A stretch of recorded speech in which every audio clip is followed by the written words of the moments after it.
You know, anytime you do anything in your yard, you need to pick up the phone and make a call first. Megan Wade with Georgia 811 is here, and she is going to tell us why that's important.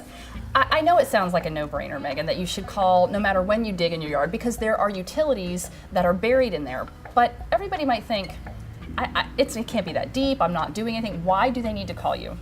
Well, you're right about the risky assumptions about I'll be okay this time, it's not a big project. You don't need to do that. And as a matter of fact, if you've got something planned this weekend and we need you to call us at least 2 business days.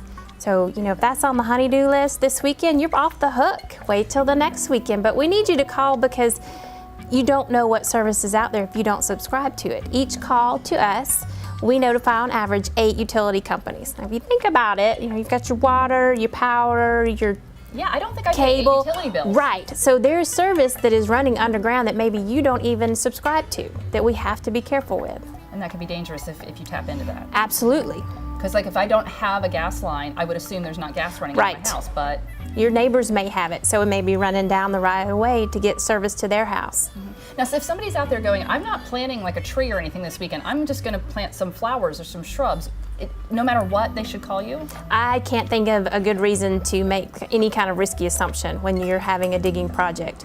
Utilities can be anywhere. They don't always run logically from wherever the telephone pedestal is. It's not a direct shot to your house. Maybe they didn't want to go under your driveway, so they've taken it all the way around to where it comes up to your house. So you just don't make assumptions. And honestly, the call is free, and to have your yard marked is free. It doesn't get much better than that, and it keeps you and your family safe. All right, if somebody's sitting out there and going, you know, I'm just going to plant some little flowers this weekend, I don't really want all those colors in my yard. Tell us a little bit about what exactly the paint is. They don't go on your driveway, it's just in the grass? Well, the best way to help the locate technician as he or she comes on the scene as far as marking the utilities is to white line the project or use some white flags or stakes and show in your yard where you're going to do your project. They will mark a little outside that area just in case, you know, there is service running through it. You can move your project up or back and just move away from those lines altogether.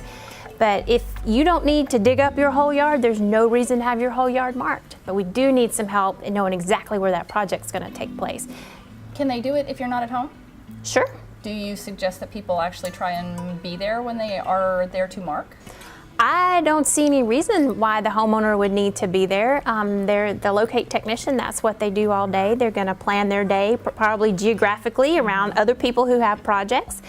We have a nice little system. After you call us, we give you a locate request number. After the 2 days has passed from you calling us, and we let you know exactly that date when it's okay to dig, we're going to tell you on the phone. You take your number and you can go online with it, or you call us back and you put in that number and it'll tell you exactly which utility company has come out and marked. Or if they haven't marked, they're going to tell you why, because sometimes your dog's aggressive and I can't get in the backyard, or your gate was locked and I can't get around there. So that's a real important part of this communication process. Where can people go online or call to find out more information if they need to call before they dig? This one's really easy. Georgia 811. Just like the phone number 811. That is a nationwide number. If you say you go on a mission trip with your church, or you're going to help friends clean up after a storm in another state, 811 is going to work there too. Oh, that's interesting. They do things for public service, not just for customers, but if you're doing, because I was just thinking you would only call if you want to do something in your front yard, but if you're doing something for your business, Sure. for anything. Yes, please. The underground lines are everywhere, not just at home. They're where we work and live and play. That's some good information. Megan Wade, thank you so much. Thank you.